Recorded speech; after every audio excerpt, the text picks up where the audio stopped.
पाकिस्तान के डिफॉल्ट के ख्वाब देखने वाला मुल्क दुश्मन मखसूस टोला इस्लामाबाद पर चढ़ाई की कोशिश करता है। ऐसे अनासर को पाकिस्तान का मौशी इस्तेहकाम और तरक्की हजम करना मुश्किल हो रहा है। मुल्क की मौशी सलामती के लिए हमने अपनी सियासत कुर्बान कर दी। वज़ीर-ए-आज़म शहबाज शरीफ की पाकिस्तान ब्रॉडकास्टर्स एसोसिएशन के वक्त से मुलाकात में गुफ्तगू। कहा, पाकिस्तान की तरक्की की रफ्तार 2018 में जहां रोकी गई वहीं से दोबारा शुरू हो चुकी। मीडिया की तामीरी तनकीद का हुकूमत खैर मकदम करती है। हुकूमती पॉलिसियों पर मीडिया की तामीरी तनकीद गवर्नेंस की बेहतरी के लिए जरूरी है। मुल्क में इजहार राय की मुकम्मल आज़ादी है। उड़ान पाकिस्तान मंसूबे को मीडिया और स्टेक होल्डर्स के ताउन से कामयाब बनाएंगे।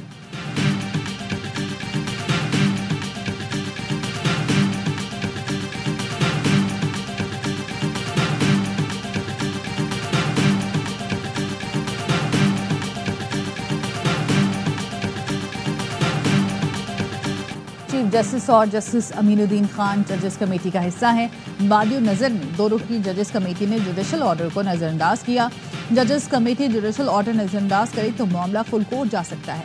सुप्रीम कोर्ट में एडिशनल रजिस्ट्रार तौहीन अदालत शो कॉज नोटिस केस में जस्टिस मंसूर अली शाह के रिमार्क्स इस्तफसार किया। क्या दुनिया में कहीं एग्जेक्टिव के बेंच बनाने की मिसाल है? क्या कहीं एग्जेक्टिव बेंच बनाता है? तौहीन अदालत केस में एडिशनल रजिस्ट्रार नज़र अब्बास ने जवाब जमा करा दिया। शो कॉज नोटिस वापस लेने की इस्तदा कर दी। मौक़िफ़ अपनाया, अदालती हुक्म की नाफरमानी नहीं की। बेंच बनाने के लिए नोट बनाकर प्रैक्टिस एंड प्रोसीजर कमेटी को भिजवाया था।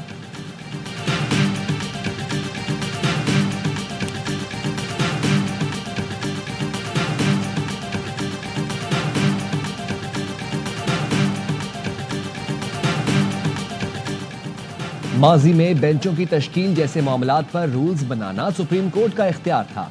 अब सुप्रीम कोर्ट के कुछ इख्तियारात खत्म कर दिए गए हैं। खैर चलें, 26वीं तरमीम का सवाल आ जाएगा। सुप्रीम कोर्ट में दौरान समाअत जस्टिस अकील अब्बासी के रिमार्क्स। अदालती मुआविन एहसन भून ने कहा, केस में जितने हवाले दिए जा रहे हैं वो 26वीं तरमीम के बाद गैर मौसर हो चुके। जस्टिस मंसूर ने कहा, मैं तो जुडिशल कमीशन का भी मेंबर हूँ।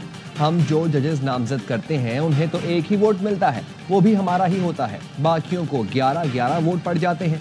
एहसन भून बोले, माजी के तल्ख तजुर्बात की रोशनी में कोई फैसला ना किया जाए।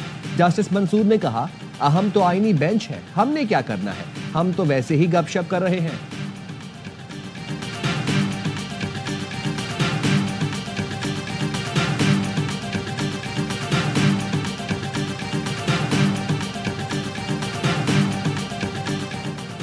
पाकिस्तान में दाइश की मौजूदगी या हिमायत के इल्जामात प्रोपेगेंडा हैं।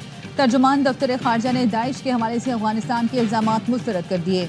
मीडिया ब्रीफिंग में कहा, पाकिस्तान की अफगानिस्तान के हवाले से पॉलिसी वाज़ेह है। पाकिस्तान के अबूरी अफगान हुकूमत से सिफारती राब्ते हैं। दफ्तर खारजा वज़ीर आला खैबर पख्तूनख्वा की काविशों से वाकिफ नहीं।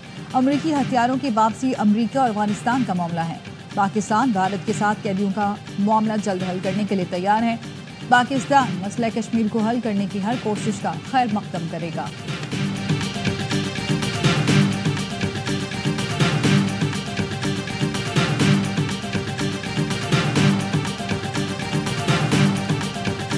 तोशाखाना 2 केस में बानी पीटीआई और बुशरा बीबी को हाई कोर्ट से फौरी रिलीफ न मिल सका। समाअत मुलतवी।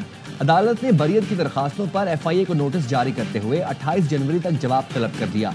वकील सलमान सफदर की केस दूसरे बेंच को भेजने की इस्तदा। कहा, जस्टिस मियां गुल हसन इससे पहले इस केस से मुतालिक 5 दरखास्तें सुन चुके।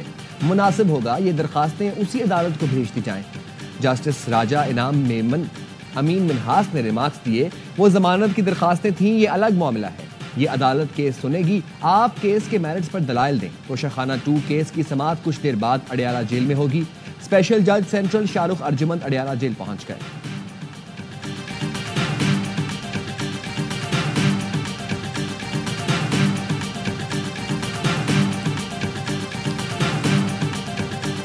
इस्लामाबाद की डिस्ट्रिक्ट एंड सेशन कोर्ट ने बुशरा बीबी की अबूरी जमानत में 7 फरवरी तक तौसी कर दी।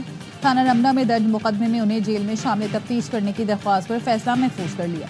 वकील अंसर कियानी ने कहा, बुशरा बीबी पर हर मुकदमे का दिफा कर रही हैं।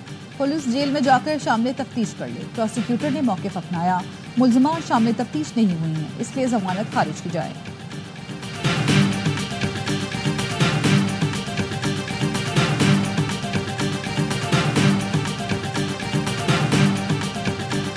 बानी पीटीआई को जेल में जाती मुआलिज, अहलिया से मुलाकात और बेटों से फोन कॉल की दरखास्त पर समाअत। इस्लामाबाद हाई कोर्ट की बानी पीटीआई की अहलिया और सियासी रहनुमाओं को जेल रूल्स के तहत मुलाकात की हिदायत। डिवीजन बेंच के हुक्म के मुताबिक बेटों से फोन पर बात, जाती मुआलिज से चेकअप की भी हिदायत की। अदालत ने कहा बुशरा बीबी अब सजा याफ्ता है, उनकी बानी पीटीआई से मुलाकात और बेटों की व्हाट्सएप कॉल जाती मुआलिज से इलाज का क्या तरीक़ाकार है। असिस्टेंट सुपरिटेंडेंट जेल सवालात पर सुपरिटेंडेंट से हिदायत लेकर पीर तक जवाब दें।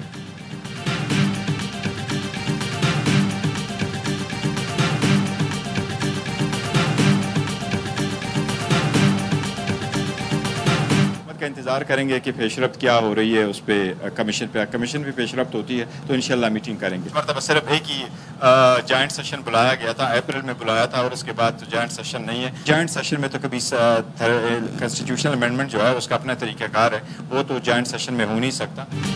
जुडिशल कमीशन पर हुकूमत का इंतजार कर रहे हैं, पेशरफ्त हुई तो अगला इजलास होगा।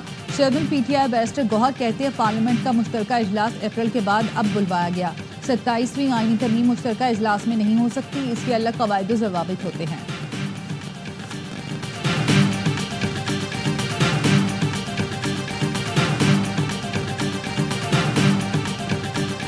सारिम कत्ल केस में तहकीकाती टीम ने मजीद 2 अफराद को हिरासत में ले लिया, तादाद 9 हो गई।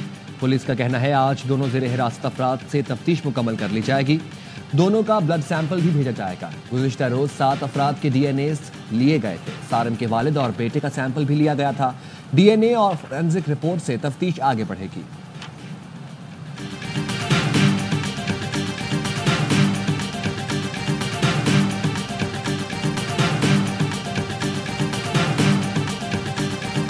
अमेरिका पाकिस्तान का इंतहाई अहम स्ट्रेटेजिक पार्टनर है। सदर डोनाल्ड ट्रंप दुनिया के लिए अमन की उम्मीद बने हैं। ट्रंप के दौर में पाक अमेरिका ताल्लुकात को नई जहत मिलेगी। वफाकी वज़ीर दाखिला मोहसिन नकवी की वाशिंगटन में अरकान कांग्रेस से गुफ्तगू। मुलाकात में बाहमी दिलचस्पी के उमूर और पाक अमेरिका ताल्लुकात के फ़रोग़ के हवाले से तबादला ख्याल किया गया। खित्ते में पायदार अमन के क़याम, ख़ुसूसन अफगानिस्तान की सूरत हाल पर भी बातचीत हुई। मोहसिन नकवी ने कांग्रेसमैन जो विल्सन और रॉब ब्रेसनैहन को पाकिस्तान के दौरे की दावत भी दी।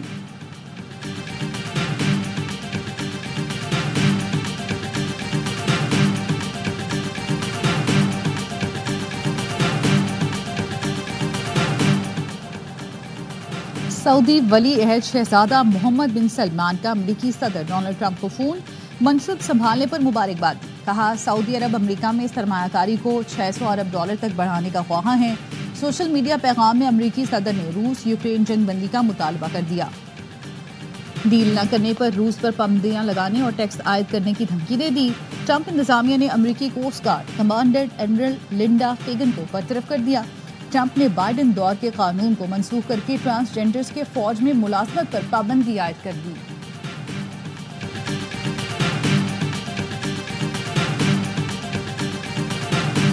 इस्राइली फोर्सेस की मगरबी किनारे में पुरतशद्दुद कार्रवाइयां, जनीन में मजीद 2 फलस्तीनी शहीद। 2 रोज में शहीद फलस्तीनियों की तादाद 10 हो गई। गजा में इमदादी सामान पहुंचा तो लोग टूट पड़े।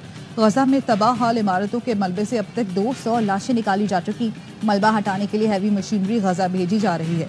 अक़वाम मुत्तहिदा के मुताबिक गजा में मलबा हटाने में 10 साल लगेंगे और इस पर $500 मिलियन लागत आएगी।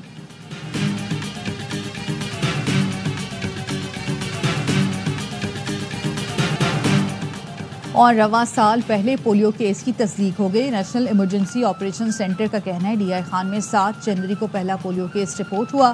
तस्दीक गुज़श्ता रोज की गई।